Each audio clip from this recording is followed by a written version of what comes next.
Hello, we're here today at Sedona Cathedral Hideaway Bed and Breakfast. We were one of the first bed and breakfasts here 18 years ago, and my name is Kathy Jaeckle, and we're interviewing Donna about some very important issues here in the Arizona area.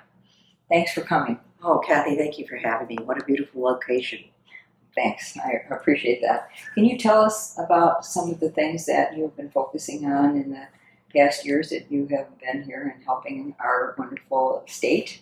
Well, let me start maybe at the beginning. That's a long time ago. I've been here over 3 decades. I'm not going to admit to much more than that, but I will tell you that it's always been about building community. And whether I was in office or sitting on the board of the college for 8 or so years, or developing foundations like the Marilyn Sunderman Foundation for the Arts, opening the college Sedona Center for the Arts and Technology. Gosh, it's hard to believe that's 20 years ago now. We've had some wonderful programs that have come from that. So I guess the general question is answered to Kathy by saying, I love Arizona. Wonderful. I love this Verde Valley. It changed my life, involved in the community activities, really led me, and the consulting that I've done across the state and internationally, led me to this office. Mm-hmm. And this office entails every conceivable challenge a community might face. If the supervisor's not involved in it, in one way or another, I feel like they're not doing the job.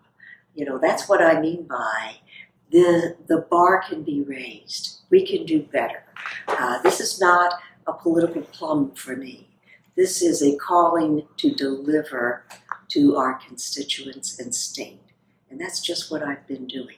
Whether it's been the OHV, started out as legislation, 1176, got the first historically unanimous approval from the Appropriations Committee. That's tough in this legislature. Mm-hmm. And ended up being able to make it an administrative process to increase funding for our sheriffs across the state to help with the issue of OHVs out of our land, as well as increase a pool of fund, or create one actually, to mitigate the damage done by OHVs. You have an extraordinarily beautiful environment here and business. If you're negatively impacted, Kathy, by violators on OHVs, you now have somewhere to go, to the State Parks Department, to be reimbursed to repair your land. That's true also for our farmers, our ranchers, any property owner. And as you know, I am strong in my support for property rights. But we have to have the balance. And so I'm delighted that for 18 years you've had this business here, and you are a cornerstone for the kind of business that we should have, because you've integrated it into the environment, you've protected it, and my job is to make sure that I perform by representing you in the protection, in this case, against OHV violators. That's exactly what I've done. Wow. Well, that was quite an answer. I think we could be here all day. I would love that. Yeah. Enlighten us about the Verde Connect, and I know your opponent has been talking about that, and it's quite an issue. You know, it was then too. 2020, it actually led me to the office because I initially served on, a lot of people don't know this, but the steering committee to get Randy Garrison elected. I believed at that time that he had our best interest at heart with infrastructure, because we are challenged with it. We are a rapidly growing a county, and we need to pay attention with how we're going to manage our mission as a county, which is number one, health and safety, and of course transportation is all part of that. What I learned was that the road, as I like to call it, to nowhere, didn't meet any of those challenges, didn't answer the need. And in the doing, the more I studied it, the more I found out that there were 600 acres of prime produce. You know, we could be a self-reliant Verde Valley with just that and growing produce. And that's in the Middle Verde area. All of that would have been negatively impacted. Our precious last free-flowing river, the Verde River, would have been potentially devastated from the construction of that, because there would have been a crossing over it. Yeah. And I believe we should protect that. We should protect our farmland. We should protect our rural communities and our character of rural communities. And foremost, if we're going to transport people from A to B, it should work. And it did none of those things. Moreover, it would have cost us way more than what was initially discussed. Yes, we got $25 million from the feds. And my opponent says, oh, they'll never like us because we gave the money back and that's my fault. Well, the day that the feds are allowed to get away with that kind of historic bias on an application rather than its merits is the day that they will lose the case. They don't hold the potential for not funding a really deserved project because they didn't like what you did in the past. And actually they thanked us for that because it was money that was needed in other projects, and I wish them well on it. And yes, we did give it back, and in the doing of that we saved upwards to $100 million. Wow. And so that was my first act as a supervisor, and unfortunately some media outlets even claimed that my statements weren't accurate and that I misled the board. And I can assure you, even though I'm in the minority party, my fellow board members are smart and well-informed, and they looked at the information and agreed with my motion, and it was unanimously decided to not support the project, and it failed at that table. That's very impressive. My goodness. Okay, so moving on here, we have a lot of things to talk about. Tell us about the infrastructure. Our roads are in quite a bad shape, and I'm sure you're interested in the maintenance and taking care of those roads. Who likes a pothole? I mean, you know, and what we see on our interstates is crazy right now. And finally we're getting some federal dollars to be able to address it, and some state monies as well. But we have to start with what the real issue is right now. We have not raised our expenditure limit since get ready, wait for this, 79. Wow. How much? Should have been a drum roll on that. Absolutely, Kathy, because look at the cost now that we have to invest in rather than in 1979. We haven't passed it yet. I anticipate this next upcoming board meeting, my opinion only, that I certainly have gone on record. The Courier has interviewed on that in Prescott, that I support raising our expenditure limit to 7.9. And the reason for that is that'll get us through a number of years, and we'll be able then to release the money that we do have to spend on these roads. It's not that we don't want to repair them, but by state statute, we cannot spend more than our expenditure limit. So we have all this money waiting to fix your roads. So please support the notion that if we raise the expenditure limit, as other counties are doing, to date, I think 13 of the 15 have already done it. It's time that Yavapai County do it too, so that we can begin addressing, once again, our priority, which is health and safety, and repair these roads, and I'm looking forward to doing that. My opponent says, regrettably, that I don't let the money stay in District 3. Well, I wish I had a magic wand. For one thing, we look at the budget, and we look at the county, and we look where the needs are, and we rotate them according to a priority based on what the needs are and who got the money last. And then we have the expenditure limit, which we've been bumping up against. Despite that, I've found over $13 million so far to spend right here in District 3. And others have not done that. You know, we have a community by the name of Verde Village, a part of Cottonwood, and they have gotten the short end of the stick often. And since my administration, we've chip sealed the roads, we've made it safe, We've brought broadband in. We're not done with that. There's more to do. So I'm very proud of the attention we've gotten from the American Rescue Act as a result of COVID. And I think my advocating for low-income broadband availability is a priority. We have to take care of those in need the most and work our way in to those who have the most, and we're doing just that. Okay, that sounds wonderful. I'd like to talk about a very sensitive issue that a lot of people don't want to talk about, and that's about our children being taken and sold for whatever. Very interesting horrible question. thing that's going on. It is. It's you know, there's no words to address a civil society not paying attention to this issue. I've been involved in one way or another for probably 15, 20 years. I had the great pleasure, in fact, of being invited to Cali, Colombia. So I'll tell you a little side story about it. Cali, Colombia has some of the most beautiful children in the world. And the reason that they're beautiful is, of course, the mix of all of the cultures.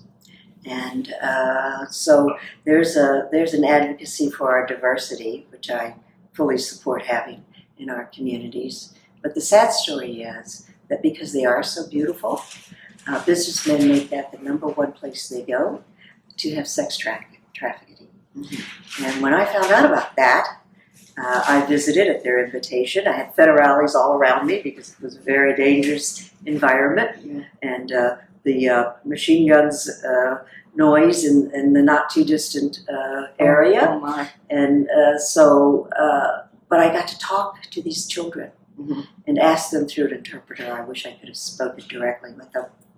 But the sisters of the Dominican-run sisters in Cali, Colombia, asked if I had a plan. And I said, yes. If we form a board, which we did, we can become a nonprofit, which they did, and we can take these children, if the parents will agree, and put them back in what they call their normal school. We used to do this actually in our country a long time ago. Mm-hmm. You'd make it through the 11th grade, and you'd go to the Grange, and then you'd work in the fields, and that would be what would be expected. Mm-hmm. Many of these countries are in that same place. Yeah. But past 5th grade, unless you're a very wealthy flat family, no girl gets to progress. Oh my! And so the Dominican sisters agreed that they would take them in. I have visited them. They teach them as only Dominicans can. I was taught by them. Trust me, yeah, I know. Yeah. And I have a similar background. There you go. And I went to Cali University and said, have we got a deal for you? You're short of teachers. The sisters have agreed to take these children in so that they literally were sleeping in boxes on the street and would sell corn in the middle of the night. Oh. That's the only way they could survive. Oh. And obviously they became targets very easily. Yeah. So we moved them into a safe environment where they were housed, educated. If they made it through the 11th grade, Cali University agreed to take them, scholarship, 100% if they agreed to become teachers. And to this day, that's happening. Oh, so wonderful. You can't tell me we can't address it. Absolutely. But we have to talk about it. We went for it. That's we have to talk about it. Yeah. And we don't. Yeah. So I know that our Sheriff Rose, is working diligently on that. There are teams that look for it and uncover it, and we address it as much as we can. But I will tell you that every community needs to be involved in this issue. We have to stop this kind of behavior. And until we talk about it, we can't. And so It's up to us. And I would challenge anyone who's interested in this to form or join a group that is already dealing with it. And together we can. Our great football games at the end of the year. Everybody wants to go to them, mm-hmm. and the playoffs are a place where sex trafficking is easily dispensed with, and nobody notices it. And it's our children, after all. It's our future. Yes. And so, of course, that's an important issue. And as I said earlier, there's no subject, in my opinion, that a supervisor shouldn't be involved in. Yes. I totally agree. Thank you. Well, let's get on another subject that's kind of close to this, about our health care. Oh, boy. And yeah, right. How could that be improved? And there's a lot of space there for improvement. Well, it's sad because we deserve more. You know, we are a fabulous rural region that already believes in quality health care, already takes good care of themselves by comparison to other communities. We come to this area because of its beauty, its potential to offer a healthy environment, and it is indeed that, but we can't get primary care doctors to stay. Right. So we have to ask the question, well, that's the rhetorical question.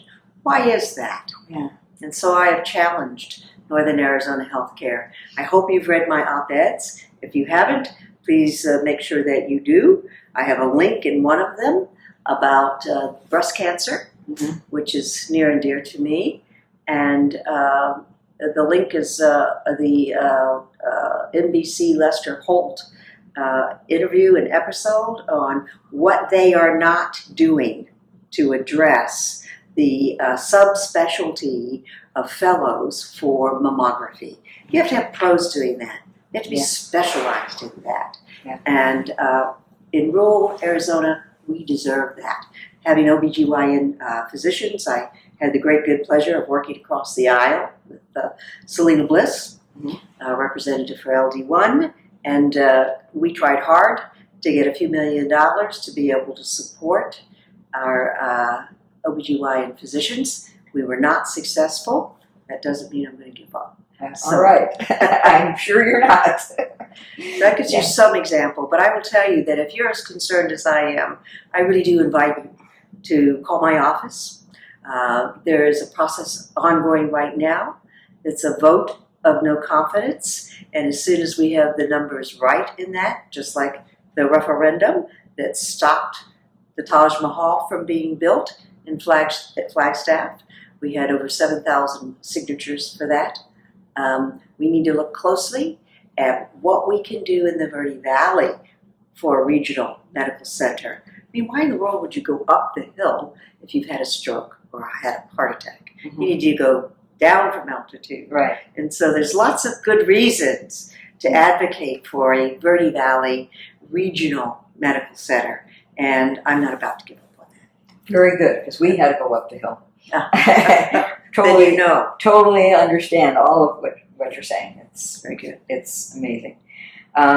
Tell us why you don't really fit into the normal mold of a regular supervisor. I mean, you've already told us a lot why, but is there anything else you'd like to tell us about that isn't typical? Well, I know that there are dedicated, committed, informed elected officials. And I encourage us all to be minimally that. We also have to look at every day, how can we raise the bar? We are your voice, and to be effective as your voice, we have to demand more of ourselves as elected officials. And by that I mean we have to be doing this for the right reasons. We have to work with the people that are involved for the right reasons. And I'm committed to ensuring that I'm a gatekeeper for District 3, Yavapai County, and the state. And yes, I do go down to the legislature to make sure that that happens, whether it's a water issue, and we're close to it. Hopefully this next session, our voices in rural Arizona, there are 44 rural communities, left to fend for themselves in water security. And I've asked the governor, along with 3 other supervisors in other counties, to please make sure this legislation that hasn't been changed since 1980 addresses what our needs are to secure local rural Arizona's water. And we're not going to agree to legislation until that happens. I'll continue to work on that and serve on that committee. I've also been appointed by the National Association of County Officials. It's quite an honor to serve on their steering committee regarding policy related to rural and agricultural issues. I had the great good pleasure with the Arizona Cattle Growers Association to cajole our Chief of the United States Forest Service out of his chair in Washington, D.C., and come and take a look at the damage being done to our public lands All right. because of OHVs. Uh-huh. And that's an $862 million a year business, our small cattle ranching industry. Yeah. And there's no respect for it by those who would violate the land on an OHV. And he was shocked. Chief Randy Moore was shocked to see the damage done. Ultimately, it resulted in a memorandum of understanding between the Forest Service and our Arizona cattle growers to make sure that specific metrics are followed in assessing what is it we need on our public lands for grazing permittee allotments. Mm-hmm. And I'm very proud of that. And I think we need to make sure that it continues. Our board has actually set aside monies to hire on boots on the ground, if you will, range managers to help the Forest Service. The wonderful part about that is now we can hold them accountable because they have to report to us. That's what I mean about raising the bar. Yeah. Why are we silos? The Forest Service, the county, the sheriff's office. This MOU has allowed us as a board now to say, we're going to pay for these range managers who are going to create and report to the Forest Service because they're their hires, but you have to come back to us and explain why you've made the decisions you've made on permitting certain allotments based on those metrics that we talked about earlier. Wow. That's not happened before. That's what I mean about raising the bar. Sounds to me like you've got communication really going on. I bet you were not growing up with your phone and then lost the ability on the cell phone to communicate. And I really appreciate that you have that kind of background because it's all about communication, isn't it? Everything we've talked about today is all about communicating with people and making sure everybody understands your position and that you understand their position. Well, you hit the nail on the head. There's a reason that I was asked by Justice O'Connor to serve on her advisory council for civic engagement. You know, we're never going to agree on everything, Kathy. Yeah. I don't expect to. In fact, it'd be pretty boring. Yeah. I want to have a robust conversation on any issue you care about. But here's the thing. We can do it in a civil way. And we will both walk away with more information and skills than we had when we entered the conversation. Absolutely. But anything less than that is not okay, and we shouldn't tolerate it in our elected officials or in our communities. Absolutely. I love your attitude. Thank you. What else should we consider as like the primary issues for our constituents for this coming election? It's a good question. I'm sorry to have to report to you that there's an issue within Sedona that leads, I think, the average person, understandably so, to a conclusion that's not accurate. And it has to do with the Democrats of the Red Rocks. They are a social club. I didn't know that. They're a PAC. Oh. I've been paying dues, I don't know how long, to what I thought was a party-affiliated entity. And so I was quite, apart from personally hurt, shocked that they would endorse my opponent in collaboration with Republican leadership to run against me in a primary. And so I've basically been set aside, third-based, not invited, even as a sitting supervisor, to candidate forums, to meet and greets. And I asked why. How could this be permissible for what I thought, naively, was a Democrat-sanctioned, party-sanctioned club? Mhm. And it was a sad day for me to learn that a PAC and a social club can do anything they want. Oh, But I didn't know that either. no, and I've been paying dues all these years. Yeah. And so I'm saddened that they are not correcting the facts. They are not correcting this information and making very clear, not just somewhere on their website, but very clear that they are in no way representing the party. So you Democrats who know my work, you Republicans who know my work, this is the time to make sure you come out in the primary and not assume that because a social club isn't endorsing me, that you shouldn't either. Oh, We need to stay together. There's absolutely. lots of work to do, and let's get to work. Wow. I agree, totally. And you really enlightened us today. It's just been wonderful having you What here. a pleasure. Thank you so much for doing this. I'm so glad that you came. Thank you.